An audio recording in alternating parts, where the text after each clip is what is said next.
ಎಲ್ರಿಗೂ ನಮಸ್ಕಾರ, welcome to my channel. ಈಗಂತೂ ಈ ರೀತಿ ಬೀಡ್ಸ್ನ ಅಟ್ಯಾಚ್ ಮಾಡೋದು ತುಂಬಾ ಟ್ರೆಂಡಿಂಗ್ ಆಗಿಬಿಟ್ಟಿದೆ. ಅದರಲ್ಲೂ ಈ ರೀತಿ ಎಂಬ್ರಾಯ್ಡ್ರಿ ಹಾಕಿರುವಂಥ ಬ್ಲೌಸ್ಗಂಕರು ಈ ರೀತಿ ಬೀಡ್ಸ್ ಬೇಕೇ ಬೇಕು ಎಲ್ರಿಗೂ ಕೂಡ. ಸೊ ಈ ರೀತಿ ಈ ರೀತಿ ಬೀಡ್ಸನ್ನ ನೀವು ಮನೇಲೇ ಹಾಕೋಬೋದು. ಅದೇ ಟೇಲರ್ಗಳಿಗೆ ಕೊಟ್ಟರೆ ಈ ಒಂದು ಬೀಡ್ಸ್ನ ಹಾಕ್ಕೊಡೋಕ್ಕೆ ಅವರು 500ರಿಂದ 600ವರೆಗೆ ತೊಗೋತಾರೆ. ಸೊ ಅದರ ಬದಲು ನೀವೇ ಸ್ಟೇಷ್ನರಿಗೆ ಹೋಗಿ ಈ ಒಂದು ಬೀಡ್ಸ್ನ ತೊಗೊಂಬಂದು ಅಟ್ಯಾಚ್ ಮಾಡೋದ್ರಿಂದ ನಿಮಗೆ 500ರಿಂದ 600ವರೆಗೆ ಉಳಿಯುತ್ತೆ. ಸೊ ಅದು ಹೇಗಪ್ಪ ಅಂತ ನಾನು ಇವತ್ತಿನ ವಿಡಿಯೋದಲ್ಲಿ ತಿಳಿಸ್ಕೊಡ್ತೀನಿ. ಈ ಬೀಡ್ಸ್ನಲ್ಲಿ ನಾನಾ ಥರ ಬರುತ್ತೆ. ಇದು ನೋಡಿ ರೌಂಡ್ ಬೀಡ್ಸು ಚಿಕ್ಕದು ತೊಗೊಂಡಿದ್ದೀನಿ ನಾನು. ಇದರಲ್ಲೇ ದೊಡ್ಡ ಬೀಡ್ಸ್ ಬರುತ್ತೆ. ಸೈಜ್ ವೈಸಸ್ಸು ಅಮೌಂಟು ಜಾಸ್ತಿ ಕಡಿಮೆ ಆಗುತ್ತೆ. ನಿಮ್ಗೆ ಹೇಳೋದಾದರೆ ನೋಡಿ, ಇದು ನೋಡಿ ಗುಂಡು ಶೇಪ್ ಬರುತ್ತೆ. ಇದು ಚಿಕ್ಕದಿದೆ, ಇದರಲ್ಲೇ ದೊಡ್ಡ ಸೈಜ್ ಬರುತ್ತೆ. ನಾವು ಯಾವ ಸೈಜ್ ಮೇಲೆ ಹೇಗೆ ತೊಗೋತೀವಿ ಅದು ಅಮೌಂಟ್ ಬೀಳುತ್ತೆ. ಇದು ಈ ರೀತಿ ಪ್ಯಾಕೆಟಲ್ಲಿ ಬರುತ್ತೆ ನೋಡಿ, ಈ ರೀತಿ ಪ್ಯಾಕೆಟಲ್ಲಿ ಬರುತ್ತೆ. ಈ ಒಂದು ಪ್ಯಾಕೆಟಿಗೆ ನಾನು 100 ರೂಪೀಸ್ ಕೊಟ್ಟಿದ್ದೀನಿ. ಸೊ ಈ ರೀತಿ ಪ್ಯಾಕೆಟಲ್ಲಿ ಬರುತ್ತೆ ಇವು. ಇದರಲ್ಲಿ ದೊಡ್ಡ ಬೀಡ್ಸು ಸಿಗುತ್ತೆ. ನಮಗೆ ದೊಡ್ಡದು ಬೇಕಂತಂದರೆ ನಾನು ಚಿಕ್ಕದು ತರಿಸಿದ್ದೀನಿ ಅಷ್ಟೇ. ಹಾಗೆ ಇದರಲ್ಲೇ ಇನ್ನೊಂದು ಥರ ಶೇಪ್, ಅಂದರೆ ಶೇಪ್ಗಳು ತುಂಬ ಥರ ಡಿಸೈನ್ಸ್ ಬರುತ್ತೆ. ಸೊ ನನ್ನ ಹತ್ರ ಇರೋದು ಈ ಒಂದು ಶೇಪ್ ಒಂದಿದೆ, ಇದೊಂದಿದೆ. ಇದು ರೌಂಡ್ ಶೇಪು, ಇದು ಸ್ವಲ್ಪ ಚೌಕ್ ಶೇಪಲ್ಲಿ ಬರುತ್ತೆ.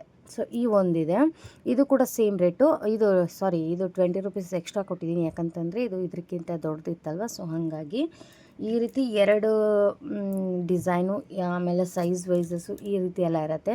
ನೀವು 100 ರೂಪೀಸ್ ಕೊಟ್ಟು ಮನೆಯಲ್ಲೇ ತಂದು ಈ ರೀತಿ ಸ್ಟಿಚ್ ಮಾಡ್ಕೊಳ್ಳೋದ್ರಿಂದ ನಿಮಗೆ 500ರಿಂದ 600ವರೆಗೆ ಉಳಿಯುತ್ತೆ. ಸೊ ಇದೇನು ಸ್ಟಿಚ್ ಮಾಡೋದು ಅಷ್ಟೊಂದೇನು ಕಷ್ಟ ಇಲ್ಲ, ನಮಗೆ ಬರುತ್ತಾ ಇದನ್ನು ಸ್ಟಿಚ್ ಮಾಡೋಕೆ ಅನ್ಕೋತೀರಾ? ಏನು ತೊಂದರೆ ಇಲ್ಲ, ನೀವೇ ಆರಾಮಾಗಿ ಮನೇಲಿ ಸ್ಟಿಚ್ ಮಾಡ್ಕೋಬೋದು. ಮತ್ತು ಕೆಲವೊಬ್ಬರು ಏನು ಮಾಡ್ತಾರೆ, ಈ ರೀತಿ ಶುಗರ್ ಬೀಡ್ಸ್ನ ಹಾಕಿಬಿಟ್ಟು ಕೆಲವೊಬ್ಬರು ಸ್ಟಿಚ್ ಮಾಡ್ತಾರೆ. ಆದರೆ ನಾನಿಲ್ಲಿ ಶುಗರ್ ಬೀಡ್ಸ್ನ ಯೂಸ್ ಮಾಡ್ತಿಲ್ಲ. ನೀವು ಬೇಕಾದರೆ ಶುಗರ್ ಬೀಡ್ಸು ಯೂಸ್ ಮಾಡಿ ಸ್ಟಿಚ್ ಮಾಡ್ಕೋಬೋದು. ಇದು ನೋಡಿ ಶುಗರ್ ಬೀಡ್ಸು ಸಣ್ಣ ಸೈಜ್ ಬರುತ್ತೆ. ಆಮೇಲೆ ಇದು ಕಲರ್ ಹೋಗೋದಿಲ್ಲ. ಸೊ ಆ ರೀತಿ ಬೀಡ್ಸ್ನ ನೀವು ಹಾಕಬೇಕಾಗತ್ತೆ. ನಾನು ಇದಕ್ಕೆ ಬೀಡ್ಸ್ನ ಅಟ್ಯಾಚ್ ಮಾಡ್ತಿಲ್ಲ. ನೋಡೋಣ ನೆಕ್ಸ್ಟ್ ವೀಡಿಯೋದಲ್ಲಿ ನಿಮಗೆ ಮುಂದೆ ಬರೋ ಒಂದು ಯಾವುದಾದ್ರೂ ಬ್ಲೌಸ್ಗೆ ಬೀಡ್ಸ್ನ ಹಾಕಿ ಹೇಗೆ ಸ್ಟಿಚ್ ಮಾಡೋದು ಅಂತ ತಿಳಿಸ್ಕೊಡ್ತೀನಿ. ಈ ರೀತಿ ಬೀಡ್ಸ್ನ ಹಾಕೋದಾದರೆ ನಾವು ಸೂಜಿನ ಸ್ವಲ್ಪ ಸಣ್ಣದು ತೊಗೋಬೇಕಾಗತ್ತೆ. ಇದರಲ್ಲಿ ಅದರದ್ದು ಕಣ್ಣು ಹೋಗೋದಿಲ್ಲ, ಓಕೆನಾ? ಆಮೇಲೆ ಇದು ಇಷ್ಟು ಬೇಕಾ ಅನ್ಕೋತಿರ್ಬೋದು, ಇಷ್ಟು ಬೇಡ. ನಾನಿದು ನನ್ನ ಬೇರೆ ಸ್ಟಿಚಿಂಗಿಗೆಲ್ಲ ಅಂತ ತೊಗೊಂಬಂದಿದ್ದು ಒಂದು ಪ್ಯಾಕೆಟು, ಇಷ್ಟು ಉಳಿದಿದೆ. ನಿಮಗೆ 10 ಗ್ರಾಮ್ ತೊಗೊಂಬಂದರೆ ಈ ಬೀಡ್ಸು ಸಾಕಾಗತ್ತೆ, ಜಾಸ್ತಿ ಏನು ಬೇಕಾಗಿಲ್ಲ. 10 ಗ್ರಾಮಲ್ಲಿ ಇನ್ನು ನಿಮಗೆ ಸ್ಟಿಚ್ ಮಾಡಿಕೊಂಡು ಉಳಿಯತ್ತೆ, ಓಕೆನಾ? ಸೊ ಇಷ್ಟೇನು ಅವಶ್ಯಕತೆ ಇಲ್ಲ. ನಿಮ್ಮ ಒಂದು ಸ್ಯಾರಿನಲ್ಲಿ ಯಾವ ಕಲರು ಝರಿ ಇರುತ್ತಲ್ವ ಆ ರೀತಿ ಇದು ಕಲರ್ ಕೂಡ ಚೇಂಜ್ ಬರುತ್ತೆ. ಸಿಲ್ವರ್ ಇರುತ್ತೆ, ಕಾಪರ್ ಇರುತ್ತೆ, ಗೋಲ್ಡು, ಇದರಲ್ಲೂ ಕೂಡ ಕಲರ್ ಚೇಂಜಸ್ ಇರುತ್ತೆ. ನಿಮ್ಮ ಸ್ಯಾರಿನಲ್ಲಿ ಯಾವ ರೀತಿ ಒಂದು ಎಳೆ ಅಂತ ಏನಾದರೂ ಕಲರ್ ಬಂದಿದ್ರೆ ಸೊ ಆ ರೀತಿದು ಬೀಡ್ಸ್ನ ತೊಗೊಂಬಂದು ಸ್ಟಿಚ್ ಮಾಡ್ಕೊಬೋದು.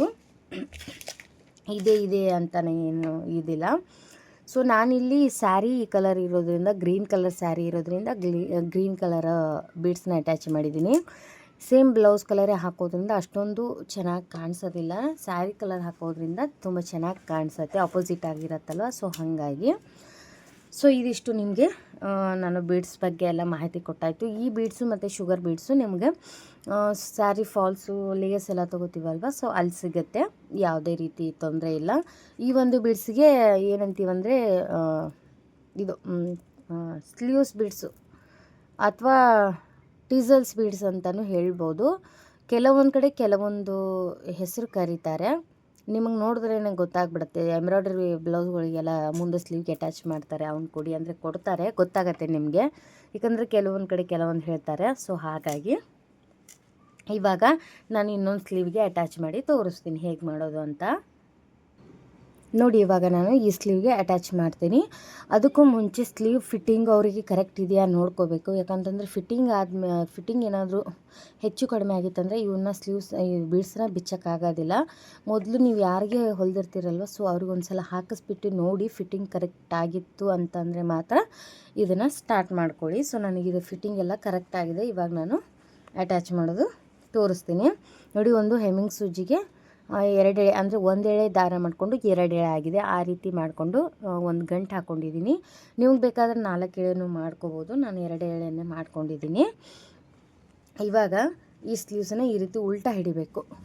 ಉಲ್ಟಾ ಹಿಡಿದ್ಬಿಟ್ಟು ನೋಡಿ ಈ ರೀತಿ ಉಲ್ಟಾ ತೊಗೊಂಡು ಇದನ್ನು ಇಲ್ಲಿಂದ ನೋಡಿ ಇಲ್ಲಿಂದ, ಆದರೆ ಇಲ್ಲಿಂದ ಒಂದು ಸ್ವಲ್ಪ ಅರ್ಧ ಇಂಚ್ ಗ್ಯಾಪ್ ಬಿಟ್ಟು ಈ ರೀತಿ ಸ್ವಲ್ಪ ತಗೊಳ್ಳಿ. ಇಲ್ಲಿಂದ ಬಟ್ಟೆಯಿಂದ ಈ ರೀತಿ ನೋಡಿ ಈ ರೀತಿ ತಗೊಂಡು ಇಲ್ಲಿ ತುದಿಗೆ ಬರಬೇಕು. ಈ ರೀತಿ ಕಾಣಿಸ್ತಿದೆಯಾ ನೋಡಿ, ಈ ರೀತಿ ಸ್ವಲ್ಪ ದೂರದಿಂದ ತಗೊಂಡು ಈ ರೀತಿ ತುದಿ ಬರಬೇಕು. ನೋಡಿ ಈ ರೀತಿ ಮೇಲ್ಗಡೆ ಬರಬಾರ್ದು, ಡಿಸೈನು ತುದಿ ಬರಬೇಕು. ಸೊ ಈ ರೀತಿ ತುದಿ ಬರೋ ಹಾಗೆ ನಾವು ಸೂಜಿನ ತಗೊಂಡು ಈ ರೀತಿ ದಾರನ ಪೋಣಿಸ್ಕೋಬೇಕು. ನೋಡಿ ನಮಗೆ ಮೇಲ್ ದಾರ ಇಲ್ಲ, ತುದಿಗೆ ಬಂದಿದೆ ಅಲ್ವಾ, ಸೊ ಈ ರೀತಿ ತುದಿಗೆ ಬರಬೇಕು. ಆದಮೇಲೆ ಇವಾಗ ಒಂದು ಬೀಡ್ಸ್ನ ತೊಗೊತೀನಿ. ತಗೊಂಡು ಇದ್ರ ಒಳಗಡೆ ಈ ಹೋಲ್ ಒಳಗಡೆ ಹಾಕೋಬೇಕು. ಹಾಕ್ಕೊಂಡ್ಮೇಲೆ ನೋಡಿ ಈ ರೀತಿ ಸೀದಾ ಇಟ್ಬಿಟ್ಟು ಈ ರೀತಿ ತೊಗೊಂಡ್ವಲ್ವ, ಈ ರೀತಿ ತೊಗೊಂಡ್ಮೇಲೆ ಈ ರೀತಿ ಸೀದಾ ಇಟ್ಬಿಟ್ಟು ಅದ್ರ ಪಕ್ಕದಲ್ಲೇ ನೋಡಿ ಅದ್ರ ಪಕ್ಕದಲ್ಲೇ ಈ ರೀತಿ ಪಾರಾಸ್ಕೋಬೇಕು. ತುಂಬ ದೂರ ಬಿಡಬೇಡಿ, ಒಂದ್ರ ಪಕ್ಕದಲ್ಲೇ ಪಾರಾಸ್ಕೊಳ್ಳಿ. ಈ ರೀತಿ ಹಾಸ್ಕೊಂಡು ಹೀಗೆ ಎಳ್ಕೊಳ್ಳಿ. ಎಳ್ಕೊಂಡಾಗ ನೋಡಿ ಈ ರೀತಿಯಾಗಿ ನಮಗೆ ಬೀಡ್ಸು ಅಟ್ಯಾಚ್ ಆಗುತ್ತೆ.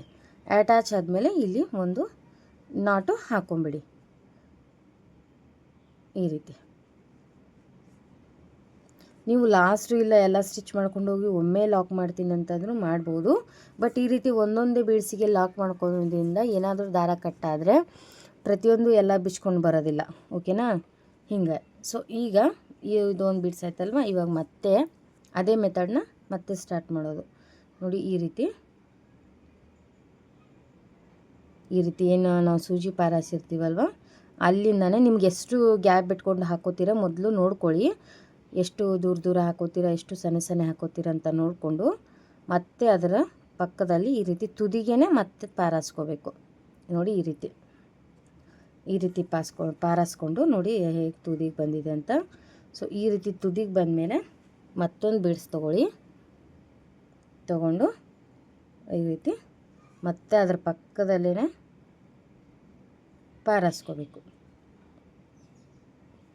ಪಾರಾಸ್ಕೊಂಡು ಮತ್ತೆ ಲಾಕ್ ಮಾಡ್ಕೊಳ್ಳಿ. ಈ ರೀತಿ ನೀವು ಮಾಡಿಕೊಂಡು ಹೋಗಬೇಕು.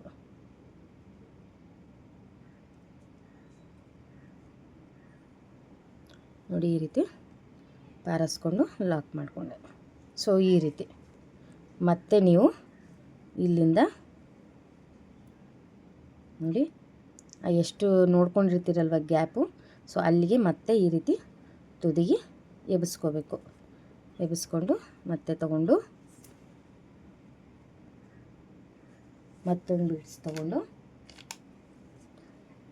ಇದೇ ರೀತಿ ನೀವು ಹಾಕೊಂಡು ಹೋಗಬೇಕು. ಇನ್ವಿಸಿಬಲ್ ಆಗಿ ಹಾಕಬೇಕು.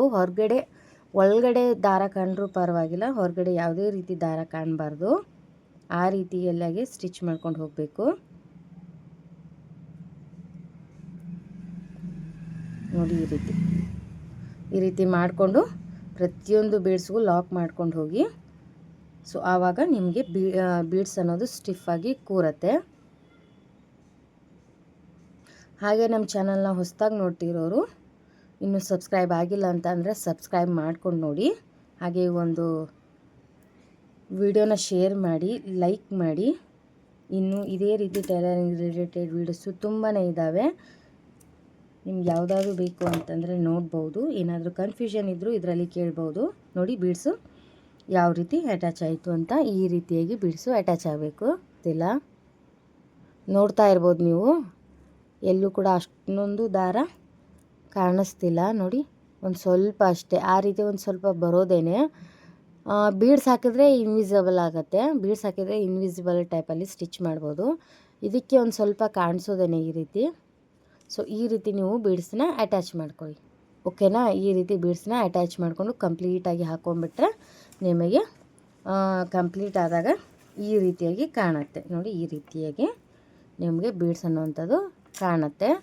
ಸೊ ಈ ವಿಡಿಯೋ ಇಷ್ಟ ಆಯಿತು ಅಂದ್ಕೋತೀನಿ. ಇಷ್ಟ ಆಗಿದ್ದರೆ ಒಂದು ಲೈಕ್ ಕೊಡಿ, ಹಾಗೆ ನಮ್ಮ ಚಾನಲ್ನ ಸಬ್ಸ್ಕ್ರೈಬ್ ಮಾಡಿಕೊಡಿ. ಈ ಒಂದು ವಿಡಿಯೋನ ಫ್ರೆಂಡ್ಸ್ ಆ್ಯಂಡ್ ಫ್ಯಾಮಿಲಿಗೆ ಶೇರ್ ಮಾಡಿ. ಯಾರಿಗಾದ್ರೂ ಯೂಸ್ಫುಲ್ ಆದರೆ ಅವ್ರಿಗೂ ಕೂಡ ಖುಷಿ ಆಗತ್ತೆ ಅಲ್ವಾ. ಸೊ ನೆಕ್ಸ್ಟ್ ವಿಡಿಯೋದಲ್ಲಿ ಸಿಗ್ತೀನಿ. ಅಲ್ಲಿವರೆಗೂ ಟೇಕ್ ಕೇರ್ ಆ್ಯಂಡ್ ಬಾಯ್.